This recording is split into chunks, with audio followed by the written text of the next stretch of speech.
movies, music and gaming. Awaiting first HDR video content from Amazon Video and Netflix. Nearly impossible to accidentally cover up the 4 speakers. Game launcher debuts on a tablet with tools tailored to gamers. The Samsung Galaxy Tab S3's strongest suit is being an entertainment pleaser. If you're looking for the best Android tablet for movies, music and gaming, this is it. Its HDR-ready screen looks great streaming normal HD content, and when companies like Netflix and Amazon flip the switch for HDR video on a tablet, it's already in 4K TVs, it's going to look even better. The toughest part is that you're just going to have to be willing to pay money now for something you're going to like in the future. That's the game of future-proofing. Music benefits from the quad speakers along the frame.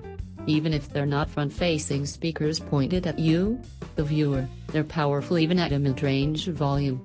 We also like the fact that they change stereo orientation as you flip the tablet. They're smart, powerful and tune better than the speakers on most tablets, and just as much so as the iPad Pro's 4 speakers. Games on the Tab S3 get a boost from the bright Quad HD screen and extra speakers. Covering up all 4 grills when holding the tablet in landscape mode is now almost impossible now. With a modern Snapdragon 820 chipset and Vulkan API, this tablet is capable of running the best Android games we've been playing for the last year on our flagship phones. Bonus points. Game launcher. First seen on the Samsung Galaxy S7 and Galaxy S7 Edge, makes playing games on a tablet much easier. Importantly, it lets you disable those touchy capacitive recent and back keys while playing.